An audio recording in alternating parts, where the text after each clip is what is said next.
नमस्कार, तापमान लाइव में आपका स्वागत है। मैं नुज़हत जहां।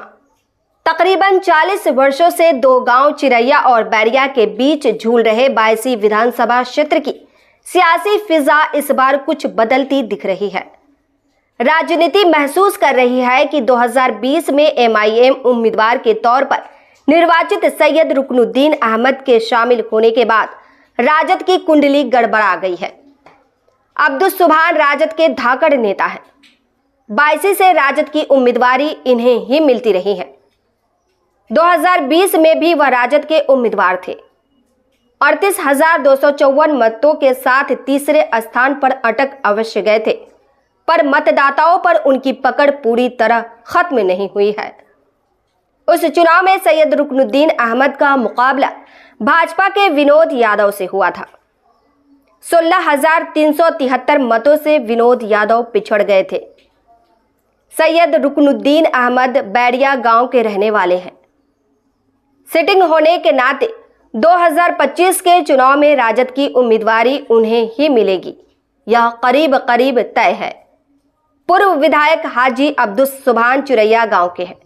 वह भी ऐसा ही कुछ मानकर चल रहे हैं, तभी तो एमआईएम की तरफ कदम बढ़ाते नजर आ रहे हैं।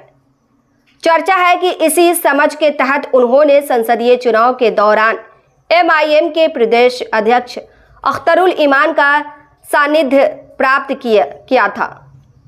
कहा जाता है कि अब वह विधानसभा चुनाव में एमआईएम की उम्मीदवारी पाने के जुगाड़ में लग गए हैं। 22 में शहनवाज आलम के रूप में राजद में मजबूत युवा नेतृत्व उभर रहा था। राजद की राजनीति के बैरिया और चिरैया के बीच झूलने से खिन्न होकर शहनवाज आलम उससे अलग हो गए। वह युवा राजद के प्रदेश महासचिव थे। उनके साथ 22 प्रखंड राजद के अध्यक्ष शब्बीर आलम सहित अनेक स्थानीय नेताओं ने राजद से नाता तोड़ लिया। इससे विधायक सैयद रुकनुद्दीन अहमद को धीरे से जोर का झटका लगा है। 22 निवासी शहनवाज आलम चुपचाप राजद से अलग नहीं हुए हैं। बाज़ाब्ता प्रेस कॉन्फ्रेंस आयोजित कर उन्होंने तेजस्वी प्रसाद यादव पर निशाना साधा। कहा कि तेजस्वी प्रसाद यादव ने वायदा किया था कि सरकार में आने के बाद सबसे पहले वह सीमांचल विकास आयोग का गठन करेंगे, लेकिन 17 महीने तक उप मुख्यमंत्री रहने के दौरान उन्होंने उस वादे को पूरा करने में दिलचस्पी नहीं दिखाई। शहनवाज आलम ने यह भी आरोप लगाया कि तेजस्वी प्रसाद यादव ने पार्टी हित के विपरीत व्यक्तिगत हित साधने की खातिर सिवान से हिना शहाब, बेगूसराय से कन्हैया कुमार और पूर्णिया से पप्पू यादव को महागठबंधन की उम्मीदवारी से वंचित करा दिया। शहनवाज आलम ने यह भी स्पष्ट कर दिया कि राजद से अलग होने के बाद वह किसी दूसरे दल में शामिल नहीं होंगे।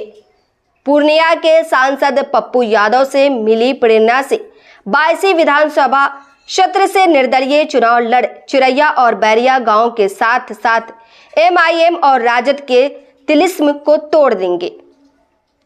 इस प्रस्तुति में बस इतना ही। फिर मिलते हैं ऐसी ही दूसरी किसी खास खबर के साथ।